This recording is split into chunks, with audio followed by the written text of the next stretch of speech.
And we are beginning. Okay, what I shall do is I will minimize the view on this. How do I make this small? Yeah. How do I make this very small? I want to be able to see people's faces over the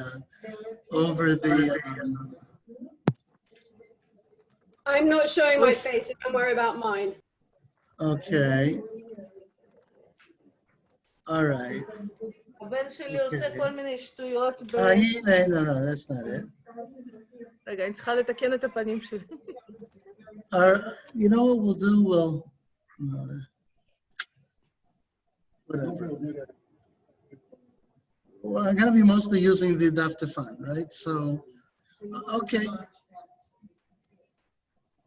Okay, so let's enlarge this. I need to be able to share it is the problem. To share it, I have to do it from here. So share screen, this, and share. And the people watching should now see the, it did it itself. It minimized itself. Okay. Excellent. And we'll make this also small and on the side. Okay. We're looking at this Google Doc that I put together. About Simeon Bar Kokhba. And I just want people to be aware before we start that anyone that was looking at this document can add comments to it. If you have a question or you think something should be corrected or whatever, any suggestion for improvement, you don't even have to speak up in the middle of class if you don't want to. You can just write it into a comment and I'll see it when we get to that part. Let's begin our topic. We're still in ancient times, but we're moving in ancient times from Jesus of Nazareth to Bar Kokhba. And it's hard to imagine two such completely different messiahs. Okay, think about how unbelievably different these two people were. Jesus was a figure who used no weapons. It wasn't dependent on muscles. He didn't emphasize the body or materiality or numbers.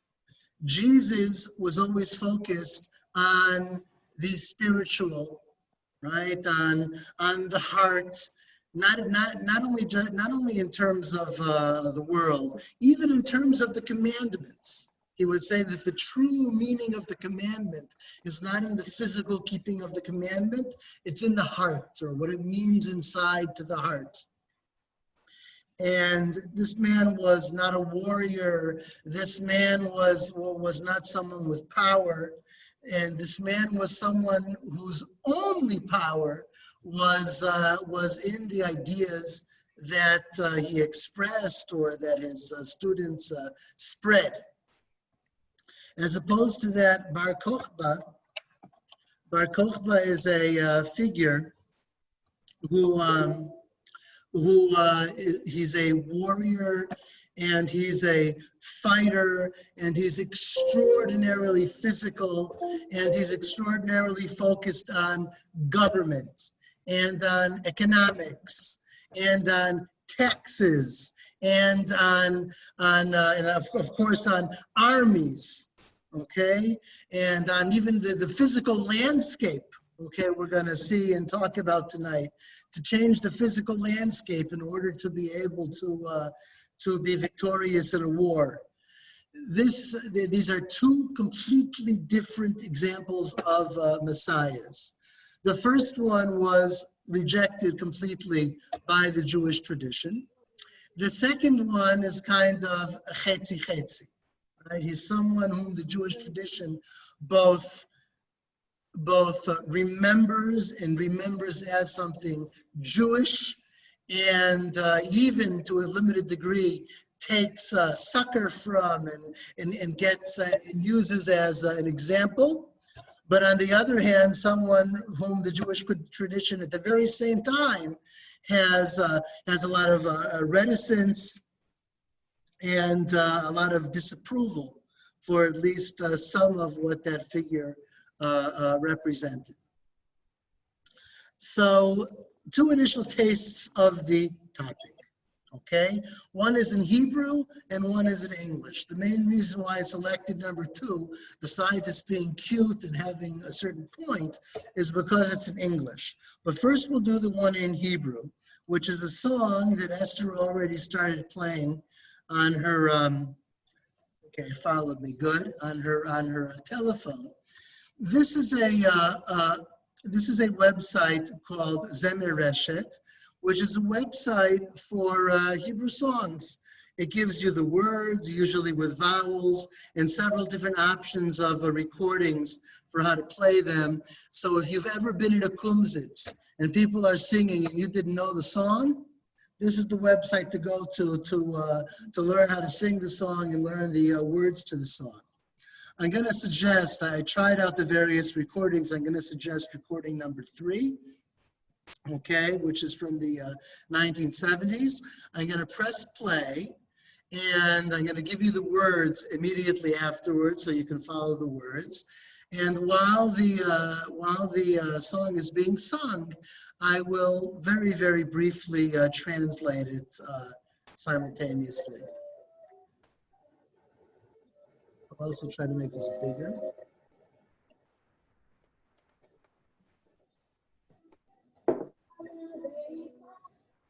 There was a man in Israel called Bar Kokhba, tall and bright eyes, mighty, called for freedom. The whole people loved him because he was a hero.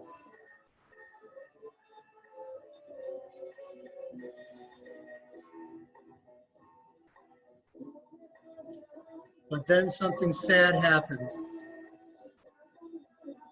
He fell into captivity and was put into prison.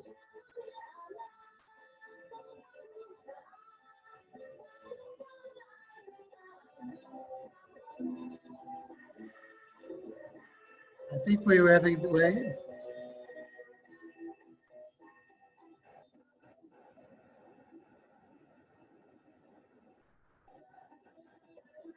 Okay, so Bar Kokhba, I apologize. Right? I apologize. What I needed was the one with 3 minutes. That was number 2. Okay, I'll start from the beginning. I knew that was too fast.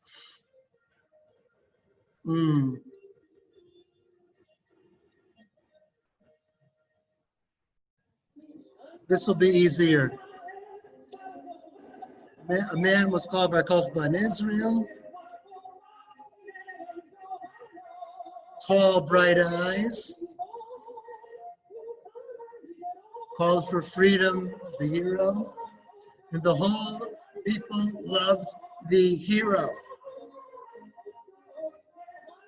This time you'll see that the singing follows the words. There's 2 different variations on the words. Bum, bum, bum. Bum, bum, bum, bum, bum.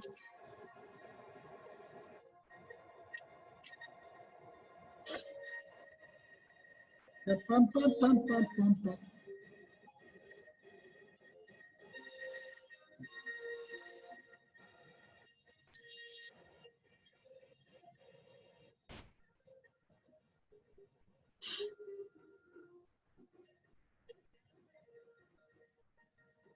Second stanza. And a terrible thing happened. He fell into captivity and was thrown into and then there was a lion in the prison.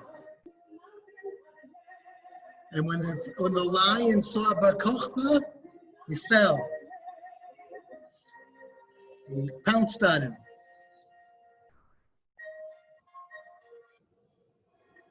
What will Bar Kokhba do? Will he be eaten by the lion?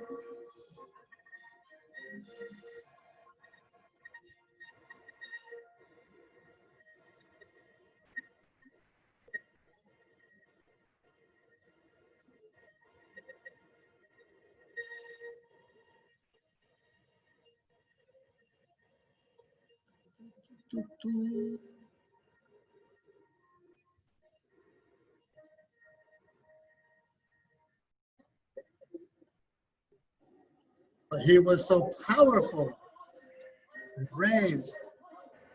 He jumped on the lion and flew away like riding a horse over hills and valleys with a flag in his hand.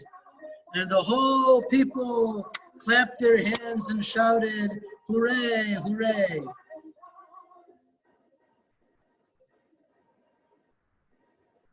Okay. So there is Bar Kokhba.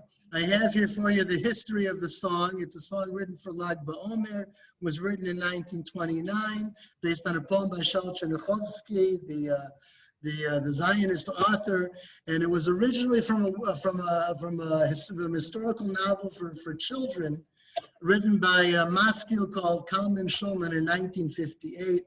This whole business of Bar Kokhba jumping on a lion and riding the lion like a horse was created in 1858, and it is not 2,000 years old. Okay, now, say what? The name of? Oh, it's the, okay, the ruins of Beitar. I gotta get it back. Here it is, okay. That's why it's easy to get it back. Okay, now we have a motivational video clip, okay? I decided the motivational would be better than political, okay? An incredible story from Israel, okay? This will contain a couple of different elements. It will contain an ideologue by the name of Yisrael Eldad. It will contain both an ideologue and a general and an archaeologist and a hero by the name of Yigael Yadin, and it will contain real, true archaeological discoveries, unlike Bar Kokhba jumping on the lion's back. Okay.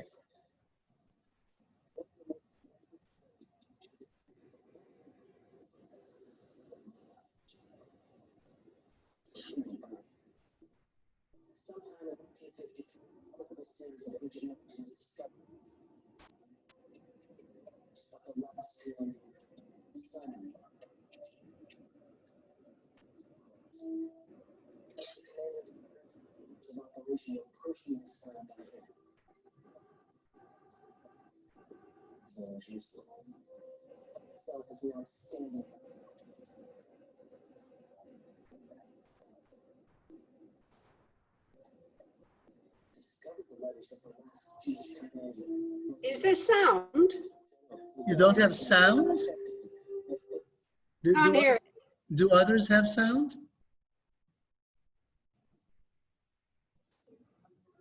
There's someone who doesn't have sound.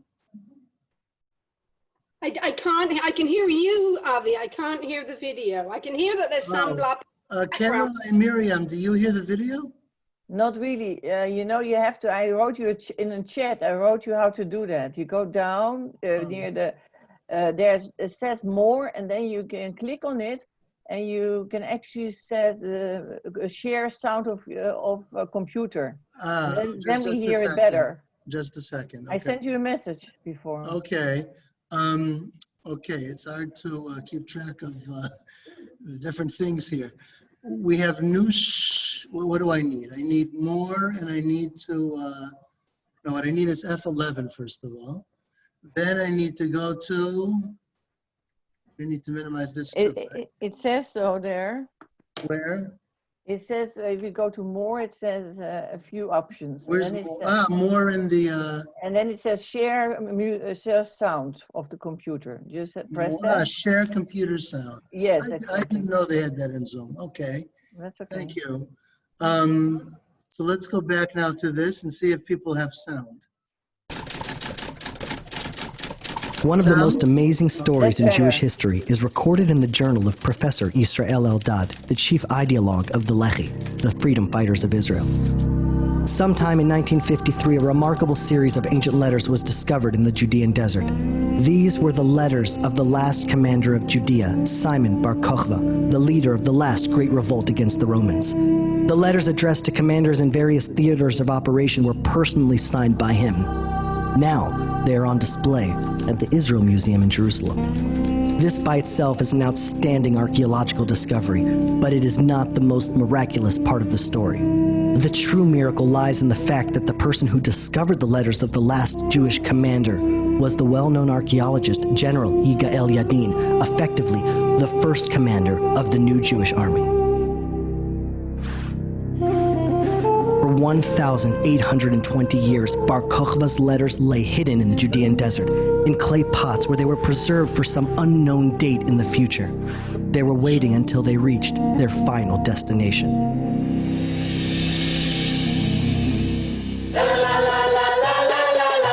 The letters of Bar Kokhba, the last commander of the Jewish army, thus reached the first commander of the new Jewish army, as if by personal delivery.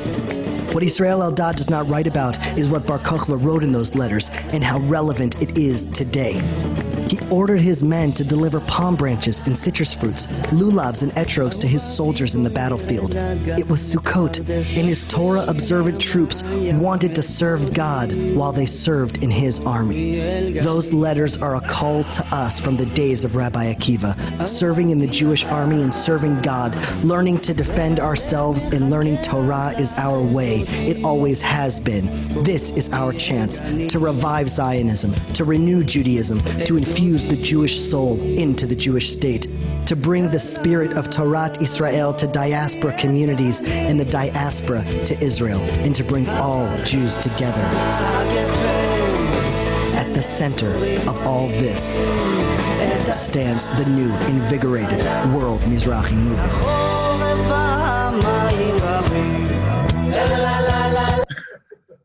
I didn't say it wasn't political. I said it right. You said I used a different word instead of political.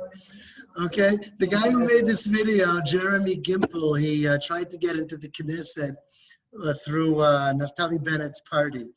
And he's a nice guy. But think about the message, and thinking about the message and how it can be used in this way. The message of this video is to say that, first of all, modern Israel is the continuation of the spirit of Bar Kokhba, and that continuation is, of course, best expressed, right, in the national religious community. So, wait, we need now to go back to our text, okay? Keep in mind these two people, because we're going to get back to them. Israel Eldad and Yigael Yadin. Okay, these two people are very important for a controversy that broke out in Israel in the year 1980. Okay, in other words, Bar Kokhba didn't just cause a lot of events to happen 2,000 years ago. Bar Kokhba's adventures are causing things to happen in Israel to this very day, whether it's in 1980 or whether it's in this video clip that's just from a couple of years ago. Bar Kokhba still has a message. Now, this Hebrew children's song, Bar Kokhba, and you probably know what holiday it was meant for, I imagine, right? Lag BaOmer, okay? Lag BaOmer used to be something very militaristic, at least in terms of its fun, okay? Meaning that you'd have marches, and sometimes you'd have children dressed up as soldiers. I'll show you an example of that. I'll just skip down, okay? We'll do the pictures first. Children playing soldiers, I hope everybody can see this correctly. Children playing soldiers where? In Poland in 1930 on Lag BaOmer. If you look, you'll see they all have head coverings and they have tzitzit coming out. In other words, these are religious children in Poland. This is not some kind of like a Zionist youth movement here.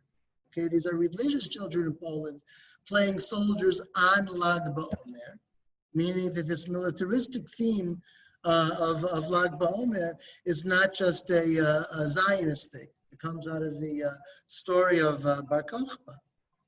Then you have this, okay? Max Nordau, the Zionist thinker, he gave a speech once on Jewish muscles. Jews have to stop being weak shopkeepers and accountants and money lenders and what have you. Jews need to get out there, you know, and be, I think when in my childhood it was Charles Atlas, okay? That's what he wanted Jews to be. And not long after that, the first Bar Kokhba Jewish sports club was founded.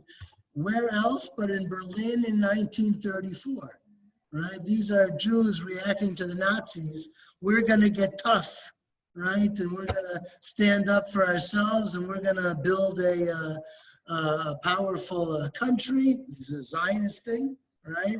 And it's called Bar Kokhba. Okay, Bar Kokhba is an inspiration for Jewish muscles. Then we have children dancing in Lag BaOmer in Haifa, 1950. Lag BaOmer was a very big holiday, again, for Zionism. Just to give just a quick perspective on it, two things made Lag BaOmer into a significant holiday. The first thing came along in the 1600s, and that was the Kabbalah of Rabbi Isaac Luria, which made Lag BaOmer into a very big thing, but not based on the personality so much of Bar Kokhba, more based on the personality of Rabbi Simeon Bar Yochai, who was taken to be the founder of the author, excuse me, of the Zohar. Now that's going to be important for Messianic movements, because as we jump in Messianic movements from the ancient world to the medieval world, we're soon going to see that most Messianic movements in the medieval world are inspired by Kabbalah. They're also inspired by the figure of Rabbi Shimon Bar Yochai. But when Zionism came along, if Kabbalah was like the first drugs to get Lag BaOmer going, then Zionism was the second set of drugs to get Lag BaOmer going. And the difference in them is also in the figure. Is it Rabbi Shimon Bar Yochai, or is it Bar Kokhba? Well, what I said in the very beginning of the class, how Jesus and Bar Kokhba are so very different, you could also say the same thing about Rabbi Shimon Bar Yochai and Bar Kokhba. Rabbi Shimon Bar Yochai wasn't a strong guy, right? He hid away in a cave for however many years, 12 according to the Talmud, and he's more of a spiritual figure. On the other hand, there is a connection between them, because the teacher of Rabbi Simeon Bar Yochai, who was Rabbi Akiva, right, he marched with or supported Bar Kokhba. Okay? Anywhere where Kabbalah is strong, Lag BaOmer is strong. And here you have dancing on Lag BaOmer in Jerba, Tunisia. Okay? Throughout the Sephardic world, Lag BaOmer was a real holiday. And throughout the Ashkenazic world, it was only a real holiday where either Kabbalah or Zionism was prominent. But in places where those things were not prominent, let's say Yekis, German Jews, Lag BaOmer basically didn't exist. Lag BaOmer was a holiday, not a holiday. Lag BaOmer was a day when you didn't say Tachanu. Right, that's the meaning of the holiday. Okay, and also for non-Chazan, what?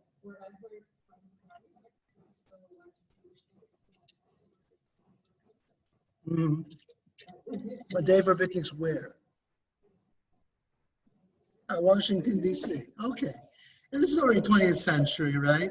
If you went to Jews in Europe, so if they were Hasidim, then Lag BaOmer was like, you know, the end of the universe or something, right?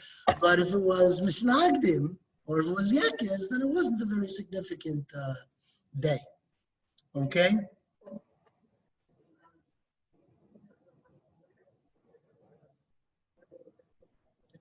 Even that is all very late. The business of not getting married is not found till medieval times, okay? And it's mostly connected with mourning practices, which derive from in Europe, from the Crusades, okay?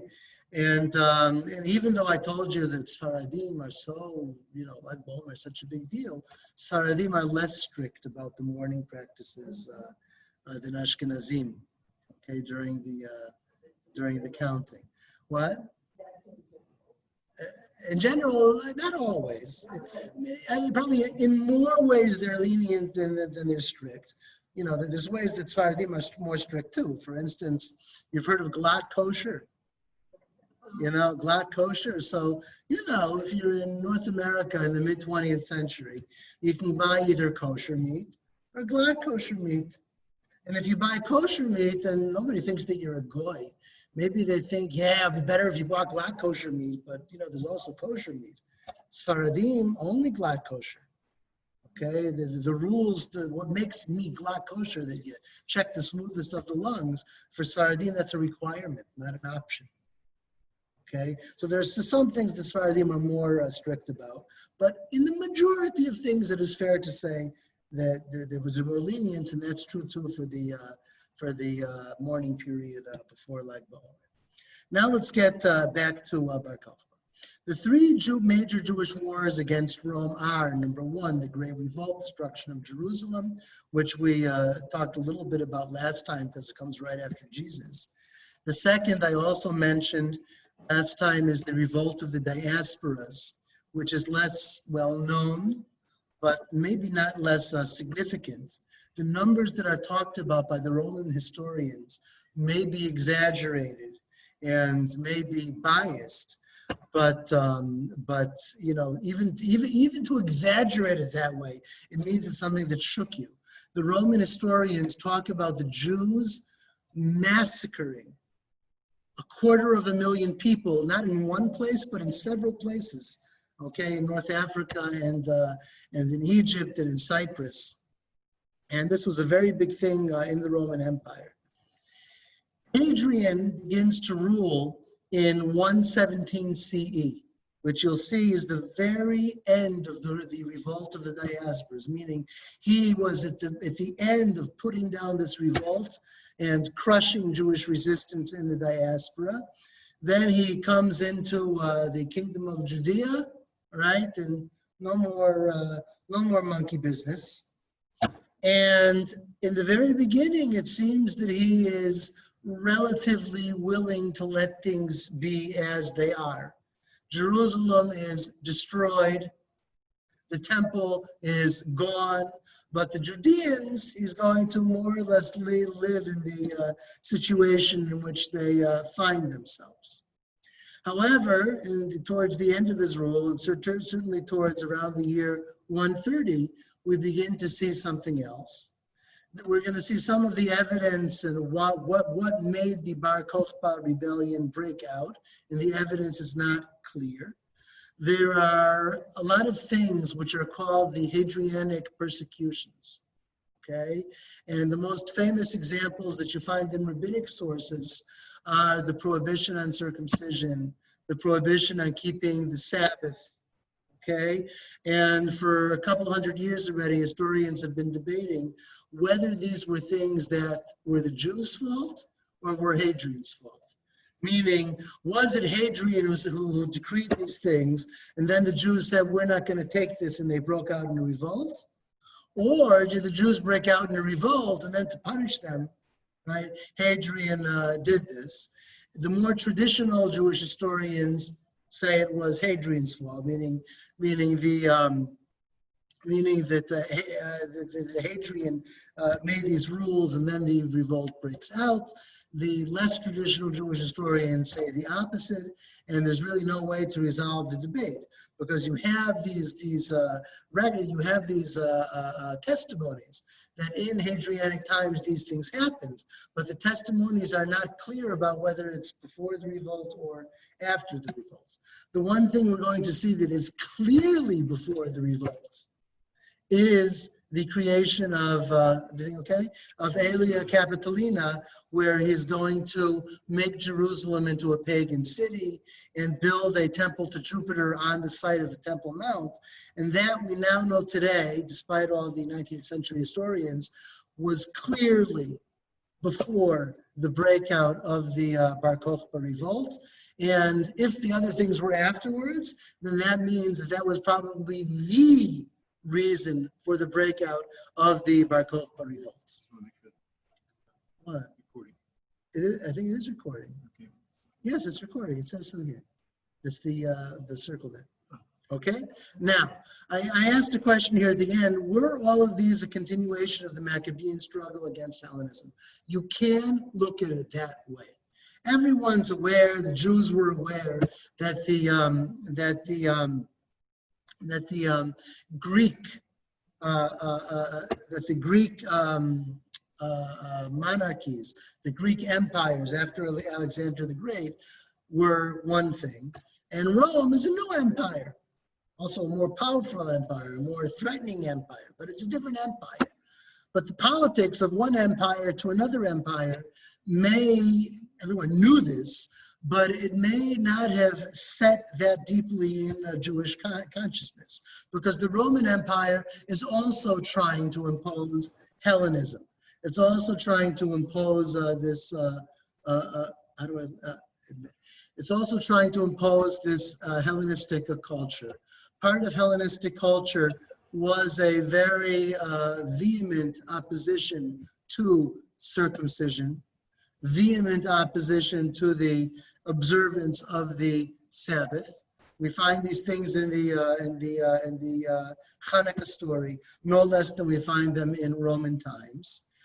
And you can look at it as like a civilizational thing, meaning you can say, well, in a Hellenistic civilization, circumcision is seen as barbaric, and keeping the Sabbath is seen as a sign of laziness and a lack of culture. You can say these things. But even if you say them, and even if you're possibly correct in saying them, there's one thing that's absolutely for sure. There's no reason to oppose circumcision and keeping the Sabbath unless you are confronted by people who circumcise and keep the Sabbath. In other words, when the Greeks first met the Jews, that's when you first have the antagonism to these things. It starts as an anti-Jewish thing. If later the Roman Empire, centuries later, hates circumcision and Sabbath observance, well, that's the universal view of Hellenistic civilization. But it started with the Jews. And not only did it start with the Jews, the Romans see around them Jews who are circumcised and who are keeping the Sabbath. So uncivilized behavior, or an accusation of uncivilized behavior, is not so easy to divorce from an anti-Jewish attitude. Now, what are our sources for the history of the Bar Kokhba revolt? Scattered rabbinic passages, of which we are going to see some. Remarks by Roman historians, of which we're going to see one especially important one, best in terms of its completeness. Archaeology, there's the Bar Kokhba coins, bags of coins, and some of them have him declared as the Nasi. The Nasi nowadays may not have Messianic overtones, right? Ruby Rivlin, right? We don't consider him the Messiah nowadays, the way it's used in modern Hebrew. But in ancient times, the word Nasi was used for the Messianic figure, okay? And not only is he called Nasi, but some of these coins also declare the freedom of Jerusalem. 1 year to the freedom of Jerusalem, 2 years to the freedom of Jerusalem. Tunnels, there's the Bar Kokhba tunnels that are found in the area south of Israel. And these tunnels, there's these massive, to make 1,000 differences. It almost reminds you of certain people in Gaza today. Right, but you have they're coming to destroy a different country, not to save their own lives. These tunnels. There's networks of tunnels. The longest one that was found is I think it was 500 meters, and they would hide in these tunnels, and they would store weapons, and they would store food, and they would hide to get away from the Romans. There was a lot of preparation. These tunnels were apparently all dug before the revolts, okay, to get ready, building up your forces and building up your resources in order to be ready to revolt against the Romans. Okay, there's also the Bar Kokhba letters that were mentioned in that motivational political video that I showed you. Okay, that is what he shows there really is something that is quite extraordinary. Okay, that the first general of the Israeli army, the man who was the chief of staff in the War of Independence, was the man to find the letters personally dictated, maybe even written or signed, right, by the last Jewish general of Judea. That historically is just a completely amazing thing, okay? And for those who read Hebrew, there's a nice analysis of all of the extant sources on the Bar Kokhba revolt at the link that I have here. I won't click it. Those who read Hebrew are invited to take a look at it. I want to at least go through the major source with you. The major source comes from the Jerusalem Talmud. The Jerusalem Talmud is closer in proximity, both in time and in place, to the Bar Kokhba revolt. Even though I say proximity, it's relative proximity. It's not that close in time. It's still centuries later, and yet you have local traditions of the Jews of no longer Judea, but of the land of Israel. The Jewish population has moved to Galilee. Jews of the land of Israel, their traditions of the Bar Kokhba revolt. Now, when you use sources, I'm going to go back here to scattered rabbinic passages versus remarks by Roman historians. When you use sources, especially rabbinic sources, I heard it recently compared that it's like comparing a prescription to the pharmacist to a love poem. Okay, if you get a prescription to the pharmacist, it says exactly what medicine, exactly how much to take. They're not allowed to give you a gram more or a gram less, right? Can't even usually give you an alternative if they don't have in stock the one you have. It has to be the exact one, right? And a prescription for the pharmacist is meant to describe the exact facts, okay? If you write a love poem to somebody, then probably the person you're writing it to exists. I guess you could write a love poem to a fictional character too, but usually you write a love poem to somebody that you actually love. And the way you describe things in a love poem, right, you're not trying to convey a series of facts. And when you see an event described, okay, in a midrash, okay, it doesn't mean the things didn't happen, but it's not being described in order to tell you exactly what happened. The goal here is not history. So the Jerusalem Talmud has the following.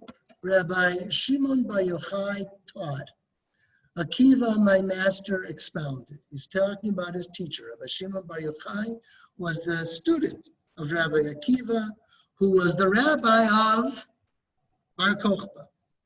Okay, and this is a local land of Israel tradition of what Rabbi Akiva said. A star will go forth from Jacob. Okay, that's from the book of Numbers, from the prophecies of Bilam.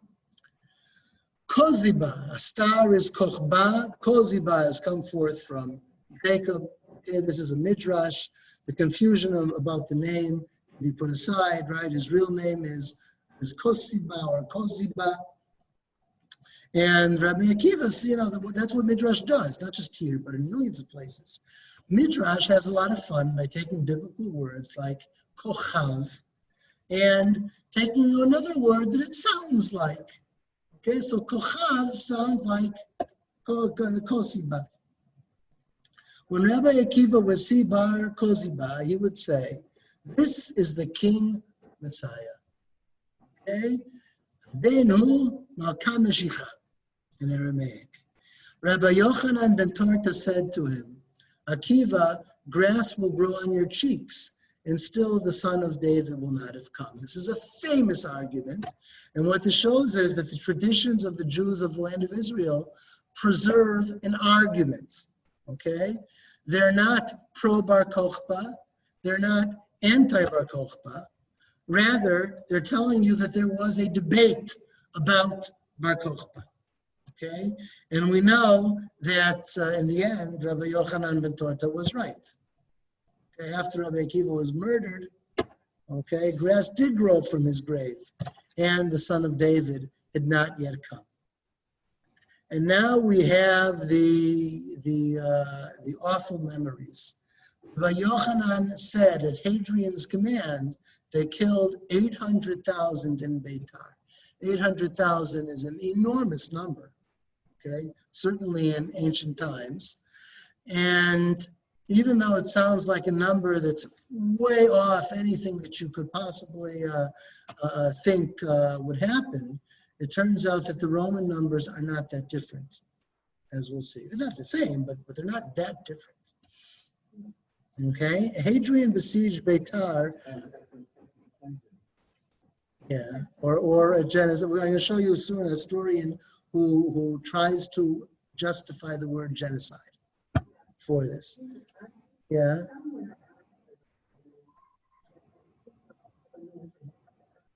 It does. The Talmud does that. We're going to see that source. Okay. It does. Kazav means a lie. It's there's just like you can do a good midrash for Bar Kokhba that it sounds like a star. You can do a bad midrash for Bar Kokhba and it sounds like a liar. And that's what the different Talmudic sources do. But you have to pay attention where these midrashim are found. The one we're doing now, which is not anti-Bar Kokhba, it's preserving a debate, and it's trying to mourn what happened. Okay, that's in the Jerusalem Talmud, whereas something else might happen in the Babylonian Talmud. First, let's see the Jerusalem Talmud. Hadrian besieged Beitar for 3.5 years.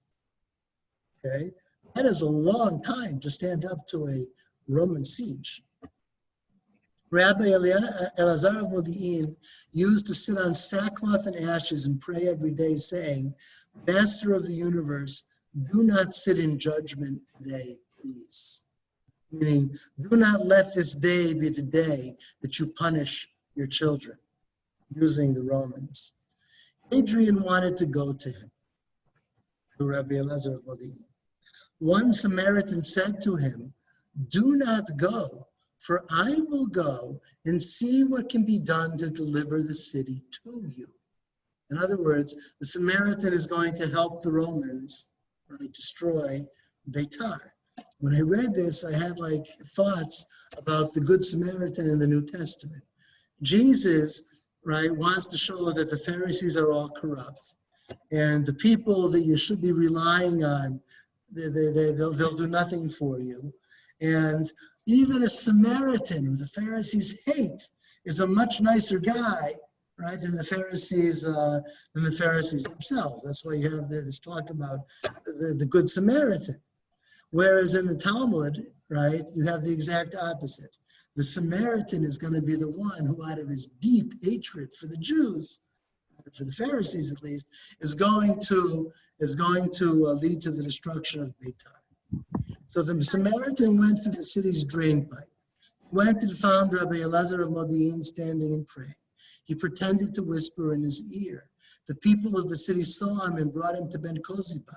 They said to Ben Kokhba, "We saw this old man conversing with your uncle." They were related.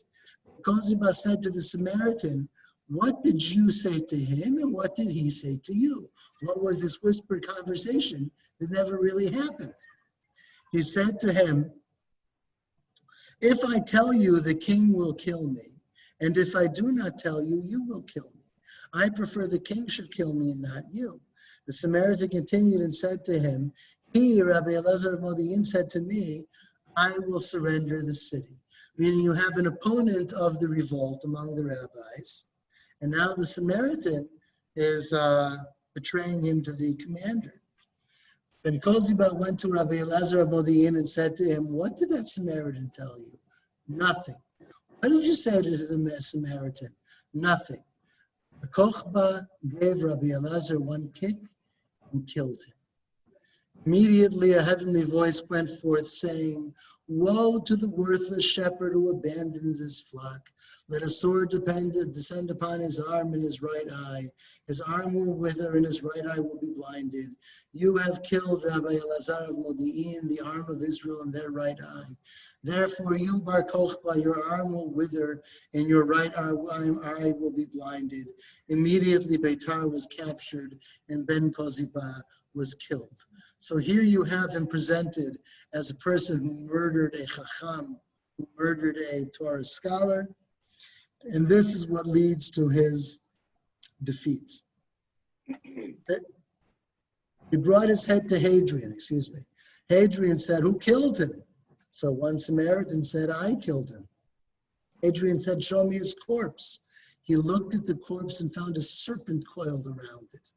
Hadrian said, "If God had not killed him, who would have been able to kill him?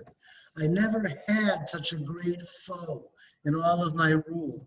He applied to him the verse, "Unless their rock has sold them and God has given them." In other words, the Midrash is presenting Hadrian as being grateful to the God of Israel for delivering Israel into his hands. "I would never have been able to defeat a general like this," says Hadrian, "and I thank the God of Israel for that." Now, in reality, I don't think any of us think that Hadrian blessed the God of Israel for his victory. And yet, as we'll see in the Roman sources, Hadrian did indeed consider Bar Kokhba to be his most formidable enemy. And when he returned to Rome, he did not make the exclamation that "I am at peace and the army is at peace." Romans went on killing Jews until a horse was sunk in blood up to its nose. Midrash likes to exaggerate. I don't think any of us can imagine a sea of blood quite that deep, but you get the point. Okay, the blood was turning over these gigantic boulders until the blood flowed 40 Roman miles into the sea, a river of blood. They said that the brains of 300 children were found on a rock. 300 baskets of tefillin, these gigantic baskets, 9 sa'as, however big the baskets of tefillin they were. Notice what this tradition is claiming, which, sounds like an historical claim. Why? If the Midrash, you could say the Midrash is just trying to make Bar Kokhba frum, all his soldiers wore tefillin, right? But we see that there's a debate, and we see that he murders Torah scholars. They don't need to make him frum, okay? What you apparently have here is a real tradition that the soldiers of Bar Kokhba were deeply observant Jews, okay? And that we'll see is going to come out in an historical document as well. Was taught, Rabban Shimon ben Gamliel says, there were 500 schools in Beitar. The smallest of them had no more than 500 children. So massive was Beitar. Not only was it massive, but the families were apparently living with the soldiers. These soldiers were not just fighting the Romans. They weren't even fighting to defend their families who had fled someplace else. They were defending their families within Beitar. And the ruins of Beitar confirm this. Okay, the military encampment was of soldiers who lived with their families. The children used to say, if the enemy comes upon us, we will go out against them, and with our quills, meaning we're students, right? We're going to poke out the eyes of the Roman soldiers. Look at that enthusiasm. What does that tell you? That tells you, at least according to this tradition, that Bar Kokhba had the massive support of his people. Okay, the nation was behind him, down to the school students. As a result of the sins of Israel, the Romans wrapped each one in his book and they burned them. From all of them, none remained but me, says Rabbi Shimon Bar Kokhba. This is later. He applied to himself the verse, my eyes have caused me grief from all the daughters of my city.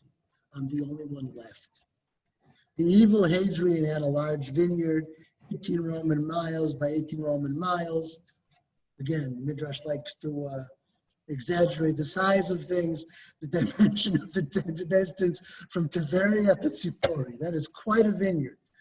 They surrounded it with a wall made of the victims of Beitar, as high as a man in his extended arms. A wall of corpses around the vineyard of Hadrian. And he did not decree that they may be buried until a different king arose and decreed that they, in other words, the next emperor, right, says that now you can bury the victims of Beitar. And the burial of the victims of Beitar was so powerful in Talmudic thought that to it is attributed the fourth blessing of the Midreshet Hakerem, blessing that says, "Hamelech hatov ha'metiv lakol, shebechol yom hu heitiv u'meitiv u'yetiv lanu." He's always been good to us. He'll always be good to us. This was, according to the Talmud, an expression of thanks for these thousands and thousands of corpses of Jewish soldiers finally being allowed to be buried after the reign of Hadrian had ended. Oh, I can't correct. I forgot. Okay, now Maimonides, Laws of Kings. The reason I'm jumping to Maimonides instead of doing more rabbinic sources is because Maimonides is, first of all, one of the very few people who wrote significantly about Bar Kokhba. And secondly, because what he wrote about Bar Kokhba is based specifically on the tradition in the Jerusalem Talmud. And this is very interesting about Maimonides. Maimonides considered the Babylonian Talmud as binding, like all Jews almost did in the Middle Ages, except for a small minority in the land of Israel and a little bit in Egypt. But the whole rest of the Jewish world, from Spain to Yemen, okay, they all followed the Babylonian Talmud. When the Rambam wrote his Code of Law, his Mishneh Torah, right? It's based on the Babylonian Talmud. And yet, if you look carefully at rulings, the Rambam knew the Jerusalem Talmud. We even have from the Cairo Geniza fragments of the commentary that he wrote on certain parts of the Jerusalem Talmud. And in certain places, okay, where it's possible to interpret the halakha according to the tradition of the Jerusalem Talmud, he does it. And others didn't. Okay? He apparently had a certain amount of fondness for the Jerusalem Talmud, which wasn't a very popular thing in the Middle Ages. Well, the Rambam writes the following, and you'll be able to see immediately how this is based on the tradition we just read. Do not think the King Messiah will have to perform signs and wonders, bring anything new into being, revive the dead, or do similar things which the fools talk about. It is not so. Rabbi Akiva was a great sage, one of the sages of the Mishnah, yet he was also the armor bearer of Kokhba the king, Bar Kokhba. Now you'll see that the Rambam was rather fond of Bar Kokhba, and yet he still calls him Kokhba the king, because that was simply his name. Okay? The fact that you can make fun of his name just as much as you can make grandeur out of his name, right, doesn't change the fact that that was simply his name. He affirmed, Rabbi Akiva affirmed, that the latter was King Messiah. He and all the wise men of his generation thought it was so, until he, Kokhba, was slain because of iniquity. The Rambam doesn't make Bar Kokhba into somebody perfect. Even if you base yourself on the tradition of the Jerusalem Talmud, you can't do that, because the Jerusalem Talmud has some elements there that he was, he could murder sages. We'll see other things that he could do. Since he was killed, it became known that he was not the Messiah, yet the rabbis had not asked him for a sign or token. Now, what does this tell us? Okay, this tells us, first of all, this passage, first of all, is part of Maimonides, the whole desire to say that the Messianic age is not a miraculous age. That's why he mentions Bar Kokhba. But Bar Kokhba is the perfect example for him. What did Bar Kokhba do? He gathered arms. He dug tunnels. He trained soldiers. He fought battles. He never tried to do miracles. And nobody apparently ever asked him for any miracles. In other words, historically, he really is a good model for what Maimonides tries to propose in this paragraph. And it follows the Jerusalem Talmud. Okay? The Jerusalem Talmud has it that many of the sages followed him. Some did not. Notice that it's only individual names of sages, right, that opposed Bar Kokhba in the passage that we read in the Jerusalem Talmud. Right, Rabbi Elazar of Modi'in, Rabbi Hanania, the name is escaping me, right, with the grass growing out of the Ben Torta, that was his name, Yochanan Ben Torta, with the grass growing out of his cheeks, okay? Individual names opposed, but lots and lots of sages supported, okay? And the Rambam expands that a little bit more. He says all the wise men of his generation, okay? It makes it a consensus, and yet that's still not too far, okay, from what we see in the passage in the Jerusalem Talmud. Now we'll go back to the Talmud, this time to the Babylonian Talmud, and we'll see traditions which scholars argue about. Among them, the historian Gedaliah alone, who's a scholar of the Second Temple period, and also in the aftermath. Okay, Rabbi Yishmael ben Elisha said, "From the day that the temple was destroyed by right, we should decree upon ourselves not to eat meat and not to drink wine. But the sages do not issue a decree upon the public unless a majority of the public is able to abide by it." By the way, the text you're seeing here, you can see some of the words are bold and some of the words are not bold. The not bold words are commentary. The bold words are the actual language of the Talmud. This is the English language, Steinsalt's Korean translation, which you can now find on the internet. And from the day that the wicked kingdom, which means Rome, spread, who decree evil and harsh decrees upon us, and nullify Torah study and the performance of mitzvot for us, the Romans prevent the observance of mitzvot, and do not allow us to enter the week of a son, meaning the celebration of a circumcision. And some say to enter the celebration of the salvation of the firstborn son, meaning Pidyon Haben, when you redeem the first one. So we have here a Babylonian tradition that the Romans are preventing the keeping of circumcision, performing of it. By right, we should each decree upon ourselves not to marry a woman and not to produce offspring. And it will turn out that the descendants of Abraham, our forefather, will cease to exist on their own because there won't be any children to be circumcised. Concerning a situation such as this, the following principle is applied, says the Talmud. Leave the Jews alone. It is better that they be unwitting sinners and not be intentional wrongdoers. In other words, it's better for Jews not to marry and not to have children rather than to violate the obligation of circumcision. The whole Jewish people will die out. But you have here a suggestion that maybe it's better to let them be unwitting sinners. Let them get married. Let them have children and not circumcise them, right? But they won't know that they're doing wrong by producing offspring. Yeah. In Egypt, right? Yeah, the Midrash in Egypt where, what's her name, Miriam, right, says, you know, if you don't have children, then you're worse than Pharaoh. Pharaoh only on the boys, right, and not on the girls. Now, very closer to our point is this Tosefta. Tosefta is very early. It's earlier than the Babylonian Talmud. It's earlier even, by the way, than the Jerusalem Talmud. The Tosefta has a point where one who stretches his foreskin must be circumcised. What is it to stretch a foreskin?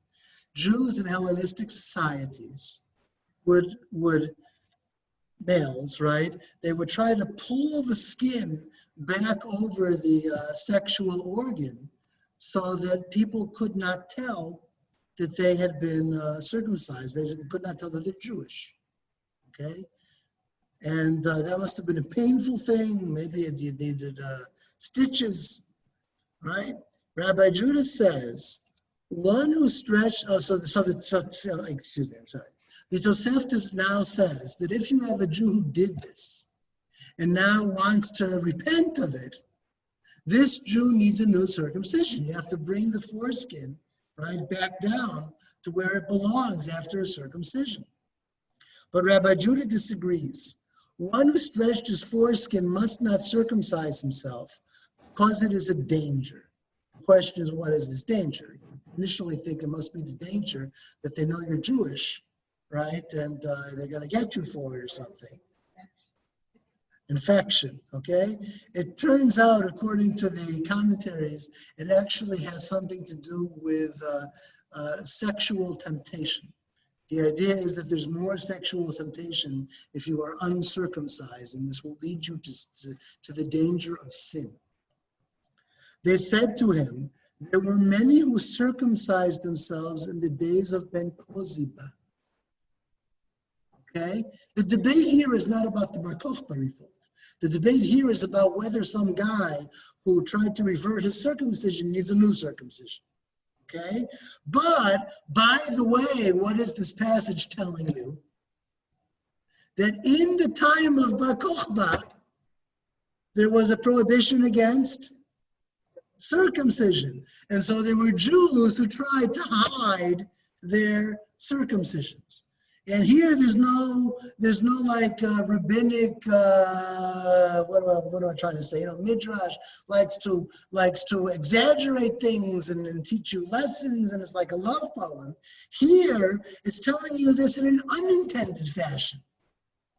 Okay, here we have what you could call an historical witness to a prohibition of circumcision during the time of Bar Kokhba. And this is not, how do you say megamati in English? It is not tendentious. It's not ideological, right? It's by the way, mentioning that we remember this historically. Yeah.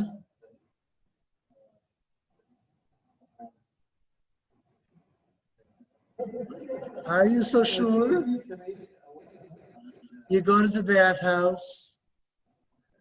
There's no private stalls when you go to the bathroom, right? And any Roman wanted to check who's Jewish and Roman, all they had to say is lift your skirt. And they probably did stuff like that. Okay?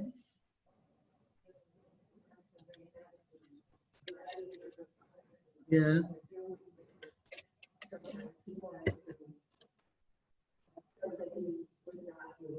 Right.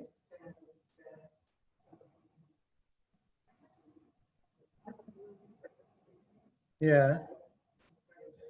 Okay, I realize that people who are listening by Zoom don't hear the questions that are asked right here. So, so Marion said that gladiators, right, would sometimes have to hide their Jewishness. Okay, what I just wrote here, so Gretz, the Jewish historian, versus Durenberg, a later historian. Gretz was less traditional and said that this whole circumcision thing is in the wake of Bar Kokhba, whereas Durenberg says, no, this is what brought the Bar Kokhba rebellion. The Jews refused to submit to this. Now, I initially asked whether all of these revolts are simply in the same character as the Maccabean revolts. Okay, we don't think of them that way, not just because it's Greeks versus Romans, but also because we have a very hard time comparing victory to defeat, right? The Maccabean revolt was victorious, so we're all proud of them and we have a holiday, right? This revolt did not ultimately succeed, right? And we have a tendency to say, oh, they're failures, right? But they both may have been rebelling against exactly the same thing, okay? Greek prohibitions on circumcision, and we have this here in the book of Maccabees, okay? In the book of Maccabees, we have about the Hellenistic Jews. So they built a gymnasium in Jerusalem according to Gentile custom, and they stretched their foreskins to remove the marks of circumcision and abandoned the Holy Covenant. They joined with the Gentiles and sold themselves to do evil. Okay, here we have another historical record of this practice. Now, in the Babylonian Talmud and Sanhedrin, the reason this is we have pages here, 97 in Sanhedrin, is because that's the chapter in Tractate Sanhedrin where you have a very, very long passage, numerous folios long, about the Messianic age. And in the discussion of the Messianic age, you have a talk about Bar Kokhba, who was considered the Messiah. So it says, the first great monarchy, talking about the Hasmoneans, the Hanukkah monarchy, ruled 70 years. The second kingdom, they're talking about Herod, ruled 52 years. And the duration of the monarchy of Bar Kokhba was 2.5 years. 2.5 years. And the duration of the exile that follows before the final redemption, that is unknown. We don't know when the next kingdom is going to come.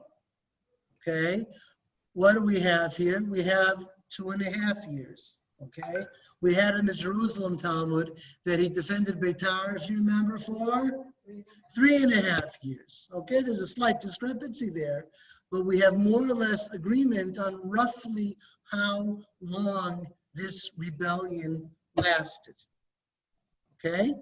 It was several years. Okay. And finally, to bring us back to last week with Jesus. Okay? The Messiah was blessed, says the Talmud, with 6 virtues. 6 virtues means either 6 blessings or 6 powers. We're going to see one of the powers here that the Messiah possesses. And notice that the Rambam, Maimonides, didn't quote this one. And the Spirit of the Lord shall rest upon him, the son of David. The Spirit of wisdom and understanding.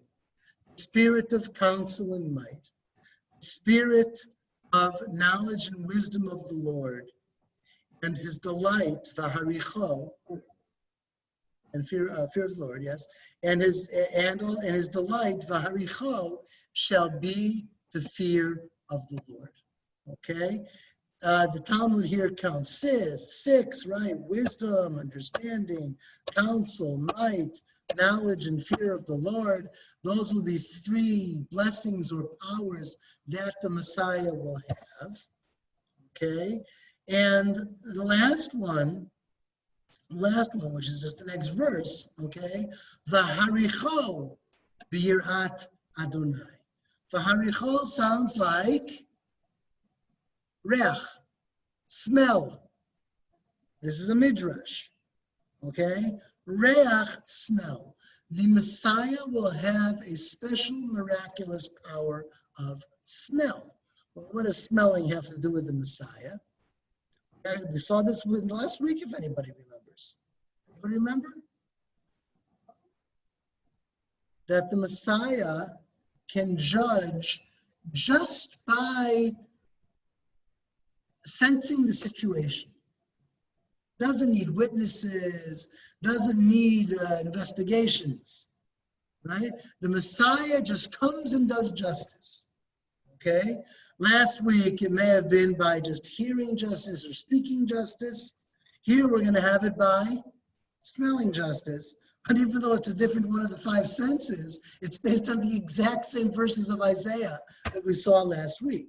Last week, we saw a more Christian view of these verses. Now we're going to see a Jewish view of these verses. We saw other Jews, by the way, last week also use these verses. Rabbi Alexandri says that Haricho teaches God burdened the Messiah with mitzvot and afflictions like millstones, something negative. Not necessarily something positive, but like the word is used in a negative way, like it's a heavy thing to carry. Rabbah says that the Messiah will smell and then judge on that basis. Words of the Talmud are mereach v'da'en. He smells and judges. He like sniffs the person who comes before him in court and proclaims judgments. As it is written, and he, the son of David, shall neither judge after the sight of his eyes, nor decide after the hearing of his ears. And with righteousness shall he judge the poor, and decide equity for the meek of the earth. What does all of this have to do with Bar Kokhba? Here it comes. Gemara relates, Bar Kokhba ruled for 2.5 years. He said to the sages, I am the Messiah. He proclaimed himself Messiah. Not that Rabbi Akiva decided. He is full of it, right? He comes and proclaims himself Messiah to the sages. But the sages, they don't buy this. They say to him, with regard to the Messiah, it is written that he is able to smell and judge. So let us see ourselves whether he, Bar Kokhba, is able to smell and judge. In other words, what kind of test did they give the Messiah? They tested him with a miracle. Can you do the miracle that the Messiah is said by Isaiah to be able to do? Can you sniff out justice? Sniffing, right? No witnesses, no evidence from the scene of the crime, none of that stuff, okay? Can you literally sniff out justice? Can you do a miracle? And once the rabbis saw that he was not able to smell and judge, the actual words of the Talmud are, not Steinsaltz, they killed him. Who is they killed him? Steinsaltz thinks it's the Gentiles. But you could also read it, the sages killed him. And there's actually a debate about this. Does the go so tell me the solution to that problem, because you from the information I gave you should already know the answer. Don asked, but didn't we just say that the sages followed him? So why here are the sages killing him? Who can answer? Because you know you have enough for that to give me the answer. No. No. Not because he was a failure, not because he was chutzpahdik. It doesn't say in the other passage that he was chutzpahdik.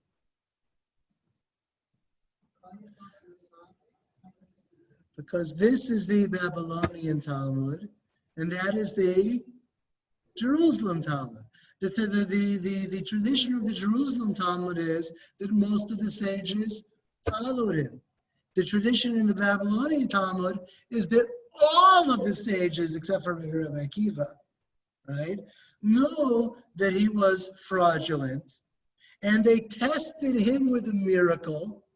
He couldn't perform the miracle, and then possibly even the sages themselves killed him as a false messiah, or they got the Romans to kill him. Okay? And now you see why Maimonides had to use the Jerusalem Talmud. Because what was Maimonides' whole point in that passage? He wanted to say that the Messianic age is not miraculous, that the Messiah does not have to perform miracles, and that when Bar Kokhba came and was a Messianic candidate, the sages did not ask him to perform a miracle. That works according to the Jerusalem Talmud. But the Babylonian Talmud says the exact opposite. The Babylonian Talmud is telling you that the Messiah can perform miracles. And when a Messiah or proposed Messiah comes to you, you can ask him, demand from him to perform miracles. And if he doesn't perform them, then he's a false Messiah, and he can even have him knocked off. Okay, so those are two traditions with very different. I see Elisheva's picture like she's raising her hand, but don't raise your hand. Just unmute yourself and talk. Okay, I think I'm unmuted. So by Gentiles, does Steinsaltz mean Romans? Yeah. Okay. He means the sages handed over Bar Kokhba to Hadrian. Okay. If that's the interpretation. The interpretation could also be that the sages themselves killed him, meaning they made a court and they executed him as a false Messiah. Can I ask also? Oh, well, 1 second, Don has a question, yeah? Don says it sounds like a second Jesus if they're turning him over to Hadrian. Okay, nice. Masha. Yes. Do you know why is the difference between Jerusalem Talmud and the Babylonic? Why they are so opposite? If you're asking me if I know, what I can say is to try to use common sense. The Jerusalem Talmud is closer in proximity, both geographically and in time, right, to the actual events. And the Babylonian Talmud is in Babylonia. Okay, the Jews of Babylonia have a much better relationship with the powers that govern them. They're not looking for some kind of militaristic Messiah. Okay, I'll say it in another way, the same idea. The Jerusalem Talmud is much more tense than the Babylonian Talmud in general, because the situation was much more tense. You had Roman rule, then you had Byzantine Christian rule, which was even worse, okay? And it's because of that Christian Byzantine rule that the Jerusalem Talmud ultimately wasn't even completed, okay? The persecution was awful. Whereas in Babylonia, right, it was not mostly persecution, okay? So the Jerusalem Talmud does not see in Bar Kokhba a negative model necessarily. Okay, there are things wrong about him. There are criticisms of him. Okay, but the idea that a revolt could free the Jews doesn't in itself sound like a bad idea. Whereas in the Talmud, well, you know, if you have somebody who wants to revolt and free the Jews, let's test them with a miracle, right? It's a miracle that's going to save us. And if there's no miracle, nothing's going to save us. I have a question. Let's let Hannah, okay? Excuse me, Mary. I have a question. Why, on one hand, Maimonides depends on the Jerusalem Talmud when he's talking about miracles or not miracles for the Messiah. Yeah. And he doesn't talk about the idea of proclaiming oneself as a Messiah, because that's some of the things that he says, that a Messiah cannot proclaim himself as a Messiah. He doesn't say he can't, but he also doesn't say he can. He just says that it's a matter of achievement, right? What is a Messiah?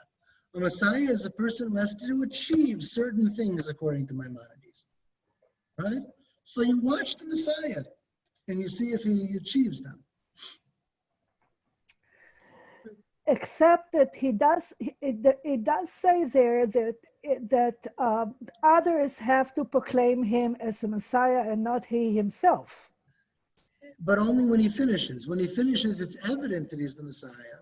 And so, of course, he's proclaimed the Messiah. Jesus claims that he's Messiah?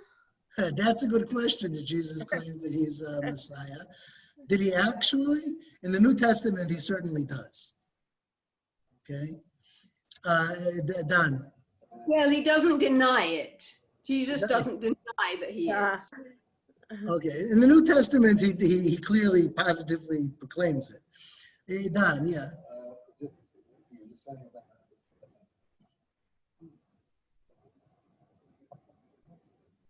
Yeah. Okay.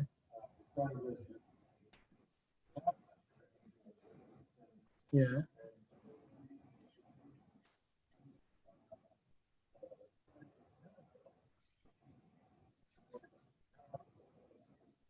Right. Okay.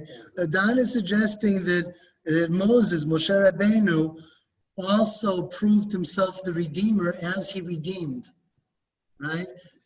Step by step, he goes to Pharaoh, and then there's a letdown, but then there's some success, and then there's worse and worse and worse plagues. Okay, and more, it becomes evident to the people that he's the Redeemer. Of course, he does miracles. Yeah. Yeah. Yeah.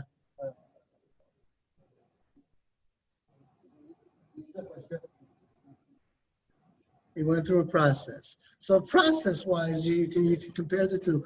The people on Zoom, are you able to hear it when people speak here? No, we No. appreciate your summary. Okay. Okay. So Don was suggesting that parallel. Now we're going to see the, sorry, Marion. I'm sorry, Marion. Yes.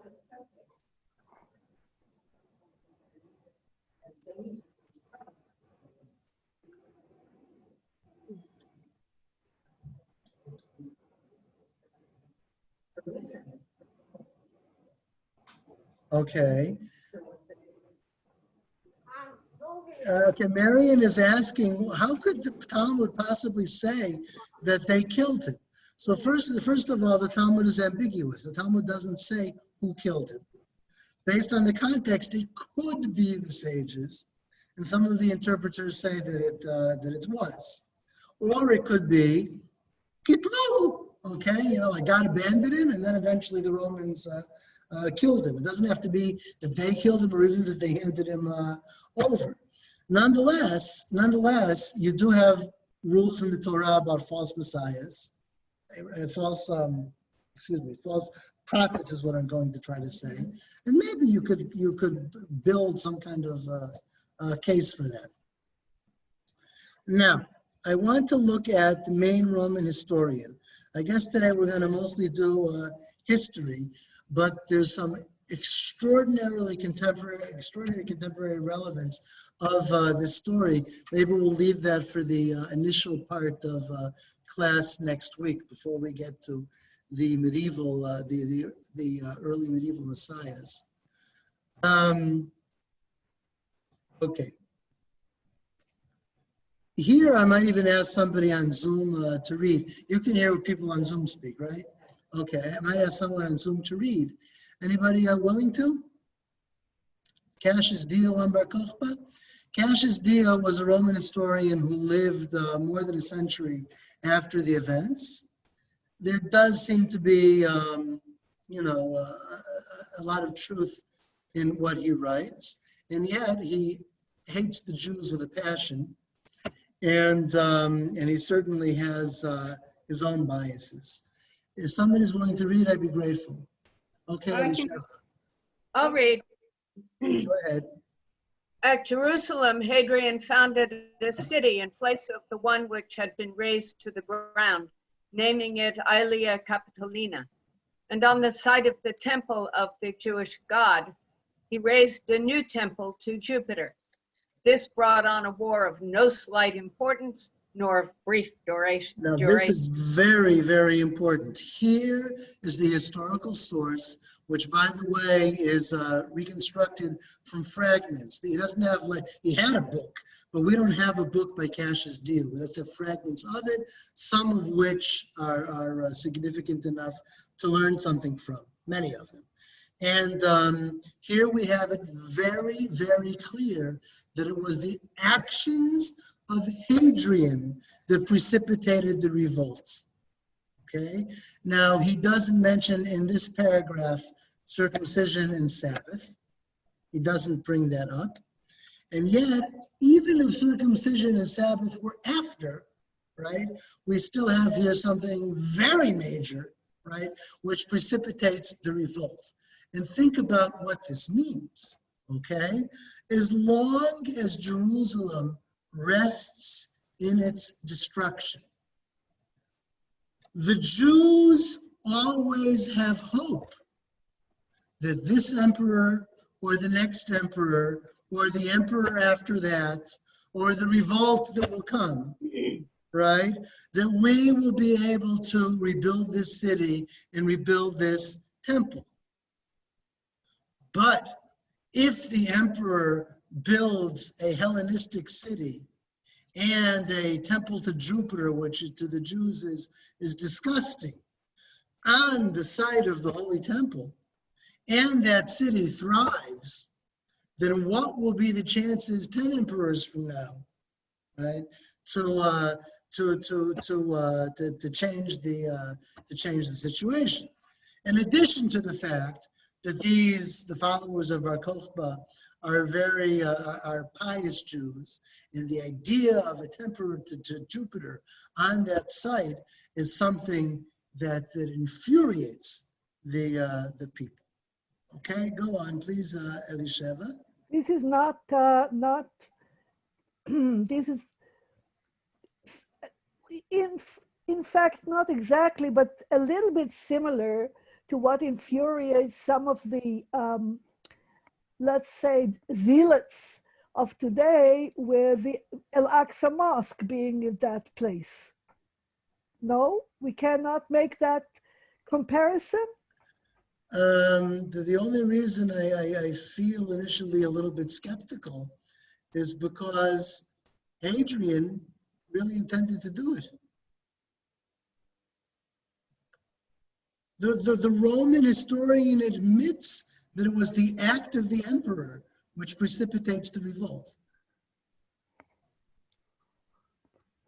Well, okay, let's go on in the text. For the Jews deemed it intolerable that foreign races should be settled in their city and foreign religious rites planted there. So long, indeed, as Hadrian was close by in Egypt and again in Syria, they remained quiet, save insofar as they purposedly made of poor quality such weapons as they were called upon to furnish, in order that the Romans might reject them, and they themselves might thus have the use of them. Think about what this means. The Romans either forced the Jews to produce weapons or pay the Jews to produce weapons. Either way, there's oversight here, right? The weapons that are produced must be taken by the Romans. So what are the Jews, and this has to be done in the years before the revolt. It takes years to prepare an armory by these means. What are the means? The Jewish armories produce inferior weapons that the Romans don't want to take, so that the Romans will leave the inferior weapons in the Jews' closets or something, right? And the Jews will at least have weapons. Mm-hmm. This is the ultimate sabotage. This is sabotage, but it takes years to prepare a sabotage like this. Okay, go on. But when Hadrian went further away, they openly revolted.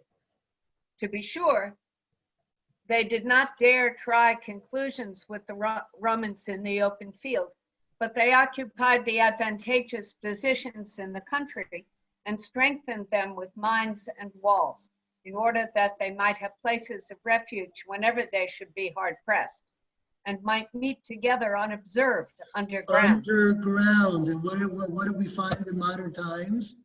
All these tunnels. Okay. Tunnels. I heard that was part of the story in the Haggadah, when the students come to the sages in Bnei Brak and have to tell them it's time for Shacharit, that they were actually underground at this time. I never heard that. Where'd you hear that? Oh, a long time ago. And that they were, the students had been kind of keeping an eye out for the Romans because they were discussing revolutionary stuff. Wow.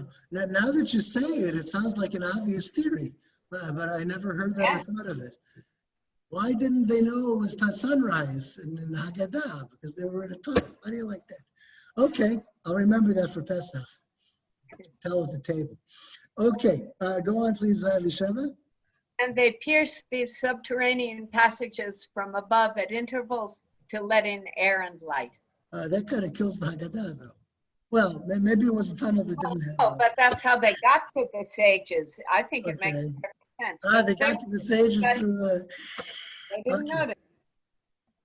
Okay. At first, the Romans took no account of them. Soon, however, all Judea had been stirred up, and the Jews everywhere were showing signs of disturbance, were gathering together and giving evidence of great hostility to the Romans, partly by secret and partly by overt acts. Many outside nations, too, were joining them through eagerness for gain, and the whole earth one might almost say, was being stirred up over the matter. Then indeed, Hadrian sent against them his best generals. First of these was Julius Severus, who was dispatched from Britain, where he was governor, against the Jews. Do you get this? Do you know what this means? What does this mean? From the Persian Gulf to Britain, let's say, is the Roman Empire. Worried. The Roman Empire reached its greatest extent under Hadrian, okay? The Great Revolt in the year 70, the Romans quickly crushed with 4 legions. Hadrian, in order to crush the Bar Kokhba revolt, used 11 legions, one of which was taken from Britain. He moved the legion all the way from Britain to Judea.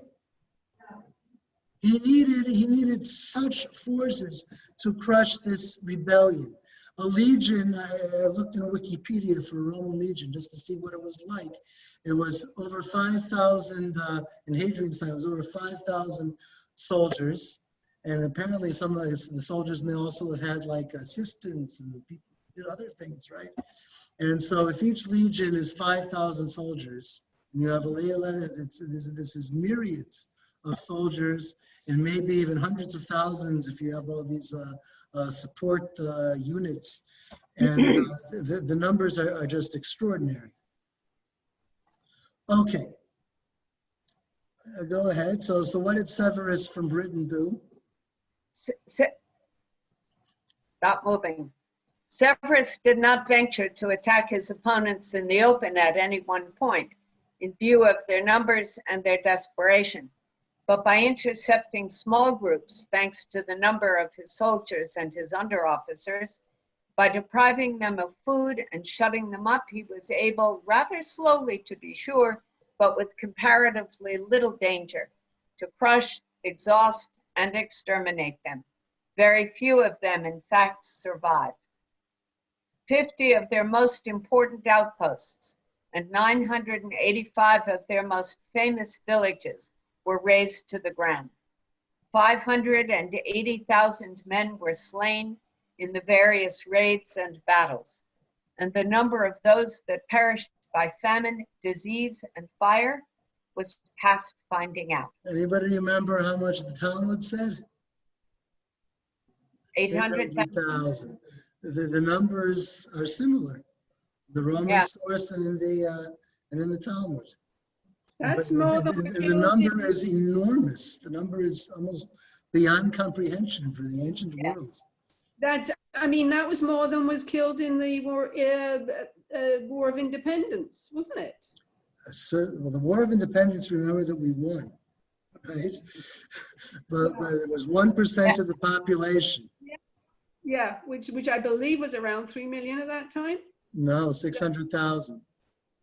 Was the population of the Jewish population of Mandate Palestine at the time of the outbreak of the War of Independence was 600,000 roughly. And 1% of the population died in the war. This is something This is a different universe. Yeah. Okay. Go ahead. Thus, yeah. I forget where okay. Thus, nearly the whole of Judea was made desolate, a result of which the people had forewarning before the war.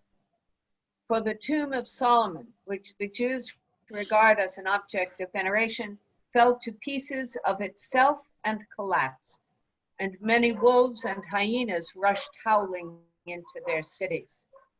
That always seems to be a classic sign of desolation, that wild animals roam into formerly built up cities. It's a very vivid image. Yeah. Many Romans, moreover, perished in this war. Therefore, Hadrian, in writing to the Senate, did not employ the opening phrase commonly affected by the emperors. If you and your children are in health, it is well. I and the legions are in health. This is what you say when you come home, right? Yep. We're still healthy, you're well, and we're well, and now we're reunited, and it didn't happen this time. This was one of the fiercest things that the Roman Empire ever faced. This is a powerful text. What? I'm sorry, what was that? I said this is a powerful text. He's an incredible writer. I've never read him before. I was a Greek and Latin major in college. I never read him. Okay. You missed him, Don. I'm sorry. I missed him. This is great stuff. I mean, not the content, but his writing is amazing. His writing is amazing. Yeah, it's very clear. Yeah. Don asked, who is Cassius Dio? He's a Roman historian. And about from over a century after these events. Don says he never heard of Cassius Dio before. That hints to something important, and that is that for this revolt, we don't have the riches of Josephus, right? We don't have the full books that Josephus devoted to the events. Josephus was a previous generation, and we don't have any description of that sort. So is he our only Roman source for this? I think there's one other Roman source, but I didn't put it into the sources. What I meant is that if we had had a Josephus for this revolt, then we wouldn't need these fragments by Cassius Dio. Mm. 1 second. The Roman losses were extremely heavy, says Jennifer.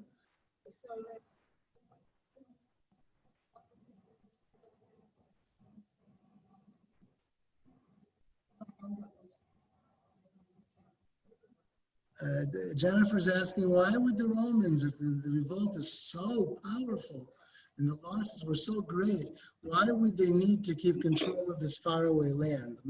My thought is the exact opposite. They have an empire stretching from the Persian Gulf to Gaul to Britain, right?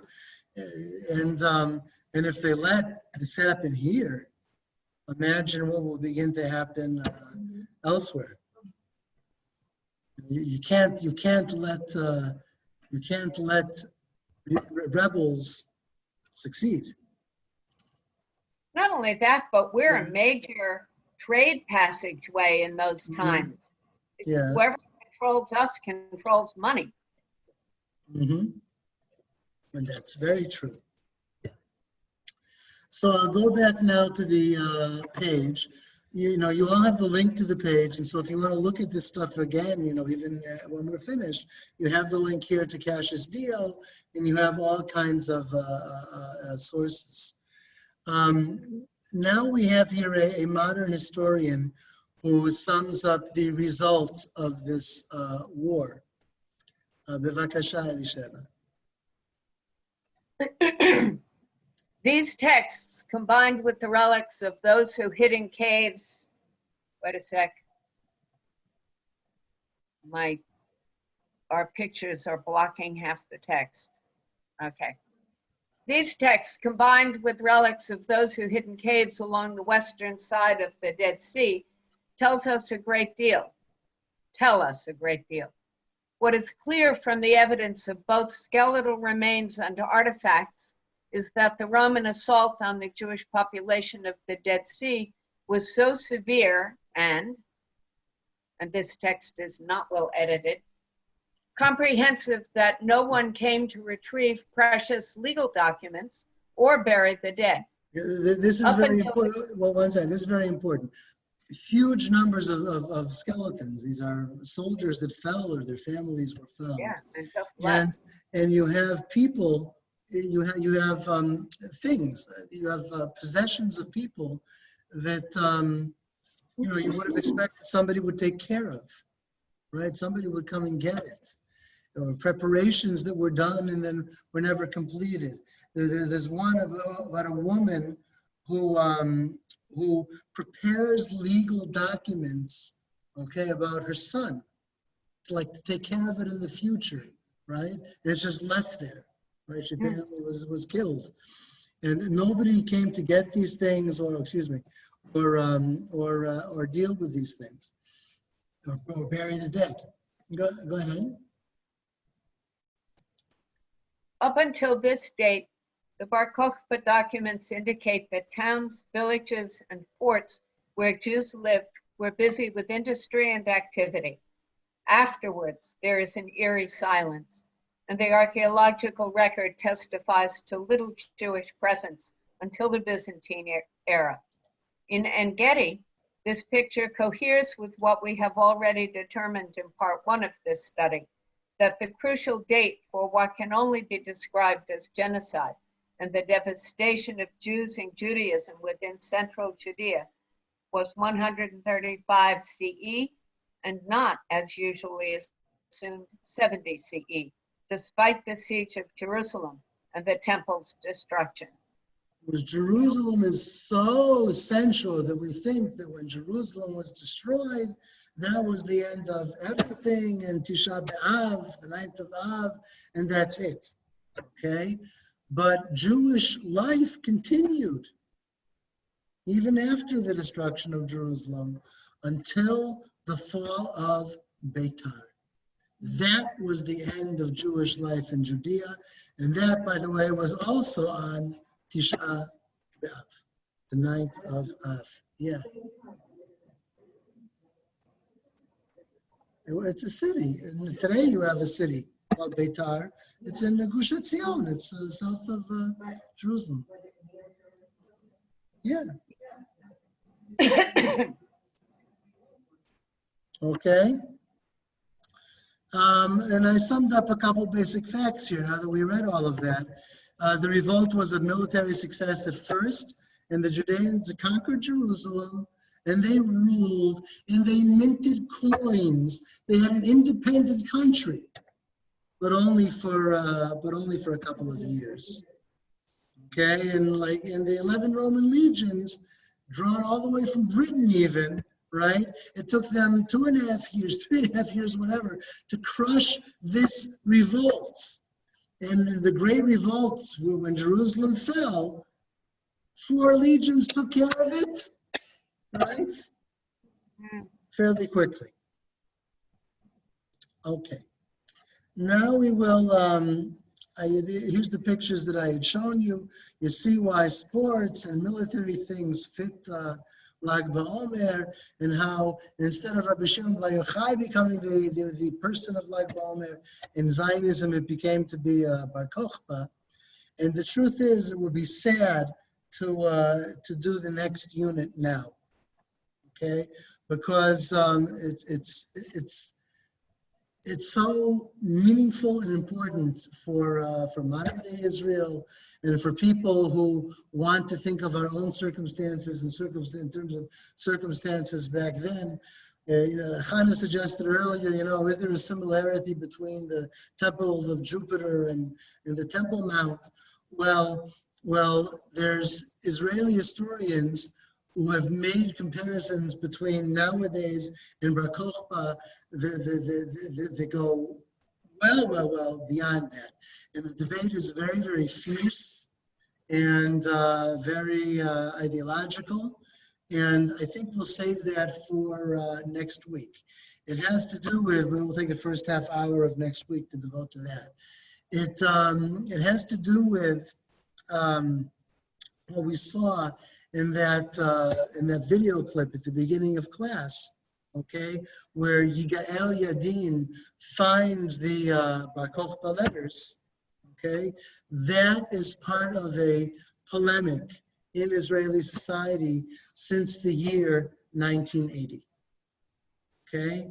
And maybe we'll spend the first part of next week on that. And then we will jump from ancient times to the Middle Ages. Okay, we're going to jump about 1,000 years, and we'll also talk about why we're jumping 1,000 years. Jenny has a question.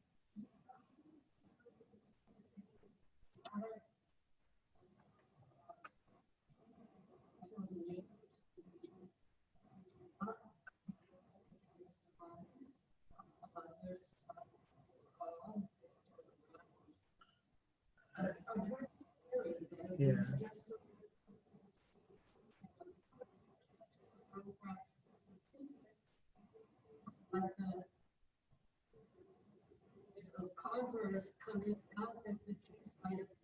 Are you asking were there Jews who didn't participate in? Okay. Besides Jews.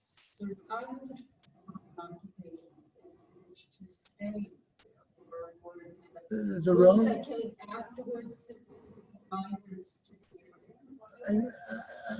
If I'm understanding you correctly, the Romans ruled many, many different peoples, including in this area, and even the Jews themselves. There were Jews in the Galilee before the Bar Kokhba revolt, and there were Jews in the Galilee after the Bar Kokhba revolt. It was Judea that was destroyed. Does that answer the question? Okay.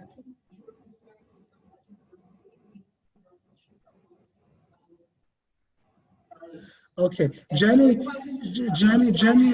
besides her historical question, is saying something important for next week. It'll be like a little trigger for next week. You know, was it really good to revolt? Was it the right thing to do? Didn't it just bring tragedy? Okay, that's what we'll spend maybe the first half hour on next week.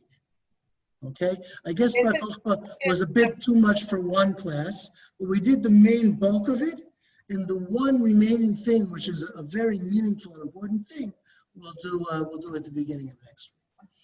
I have a question. Yeah.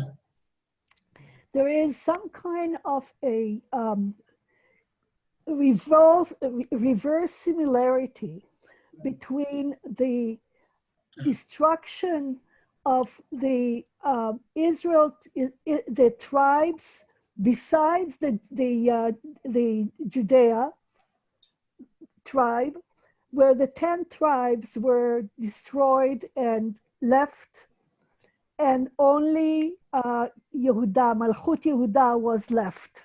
Yeah. And now, in this thing, it's the opposite. Malchut Yehuda is destroyed, and the rest of the country is saved, and Jews live there. I think what you're saying is certainly correct geographically. In terms of the people themselves, the Jews in the Galilee, they're Jews, meaning they're Judeans, meaning they're from Judah. They're not Ephraimites or something, right? Well, it doesn't matter, but the Ephraimites, the Jews in the 10 tribes were also Jews. Yeah. At the time, right?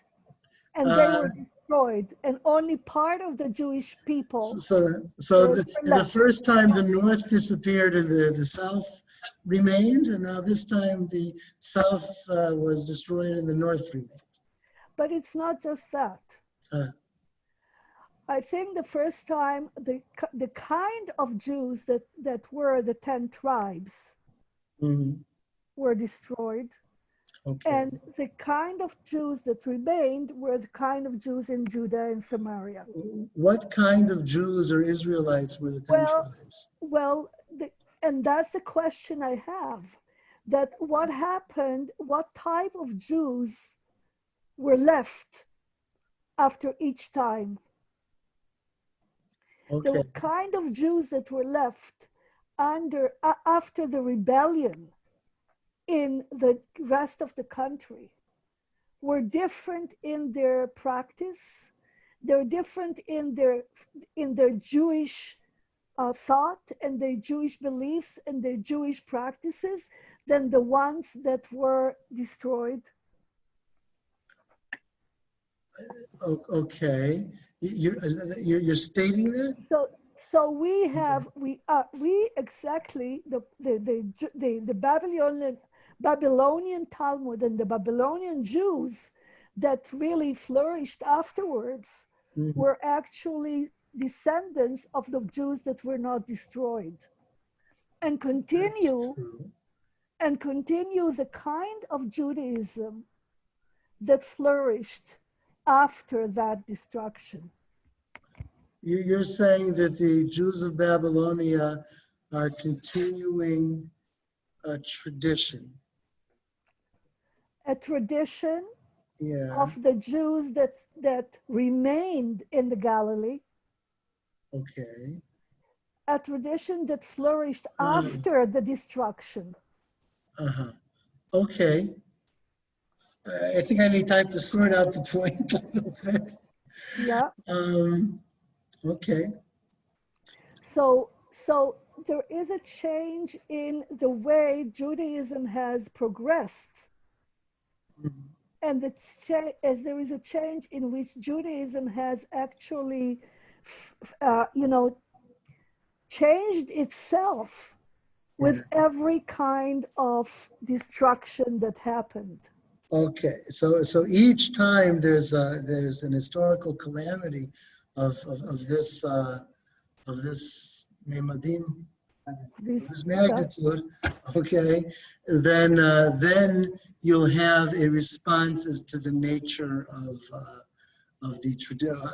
the way that the tradition will respond to it. Yep. Okay. Okay. And we can see it also after the Holocaust. That's for sure true. Yeah. Okay. So let's stop here. It's really nice seeing some people in person, especially the birthday girl. Everybody on Zoom, wish happy birthday to Marion. Yeah. Happy birthday. Happy birthday, Marilyn. Okay, עד 120. No, 120. 120. Okay. Okay, bye-bye.